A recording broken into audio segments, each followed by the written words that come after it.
আজ Valentine's day ছিল। সবার বয়ফ্রেন্ড তাদের গার্লফ্রেন্ডকে রোমান্টিক সব গিফট দিয়েছে, কেউ ফুল, কেউ পারফিউম, তো কেউ নেকলেস। কিন্তু সমর আমাকে দিল একটা স্টিলের ফ্লাস্ক। প্রথমে হাসি পেল, তারপর রাগও হলো যে এটাও কি কোনো গিফট দেওয়ার জিনিস। ভ্যালেন্টাইন্স ডে গিফট একটা স্টিলের থার্মাস? রিয়া, সমর এতই সহজ সরল যে ওর গিফট দেওয়ার মতো কাণ্ড জ্ঞান নেই। আচ্ছা, তুই ওকে কি দিয়েছিস? আমি ওকে একটা ঘড়ি গিফট করেছি যেটার দাম 2000 টাকা। কি? আর ও তোকে এই সস্তা থার্মাসটা দিল?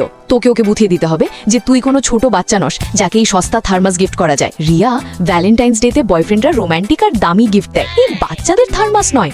এমন নয় তো যে ও আমাকে ভালোই বাসে না। আরে না না, এখনই এমনটা ভাবিস না। সমর খুব সাদাসিধে।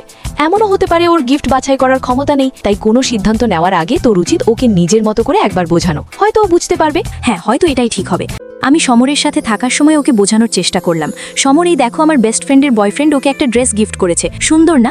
সুন্দর, কিন্তু তোমার উপর এমন ড্রেস একদম মানাবে না। দাও তাহলে। আচ্ছা, আমি যে থার্মাসটা দিয়েছিলাম ওটা কি তুমি ব্যবহার করেছো?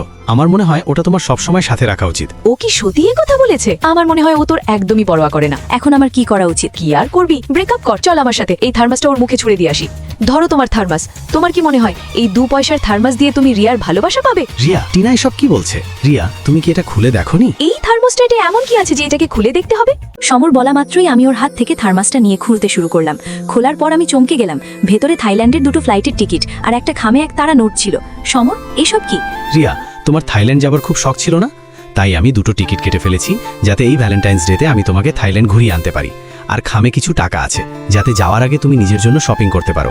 আর এই থার্মাসটা এই জন্যই দিয়েছিলাম কারণ আমি খেয়াল করেছি পিরিয়ডের সময় তোমার খুব ব্যথা হয়, অথচ তুমি ঠান্ডা জল খাও। তাই এই থার্মাসটা দিলাম যাতে তুমি গরম জল রাখতে পারো। পিরিয়ডের সময় সেই জল খেলে তুমি আরাম পাবে। সমর আমার জন্য এত কিছু ভাবে আমি কখনো ভাবিনি। Riya, happy Valentine's day. Happy Valentine's day Samar. এখন আমি বুঝতে পারলাম ভালোবাসা সবসময় আই লাভ ইউ বলে প্রকাশ করতে হয় না। কখনো কখনো তা একটা থার্মাসের ভেতরেও লুকিয়ে থাকতে পারে, যেখানে কেউ নিঃশব্দে তোমার খেয়াল রাখে। ভিডিওটি ভালো লাগলে লাইক, সাবস্ক্রাইব করে কমেন্টে বলে যাও।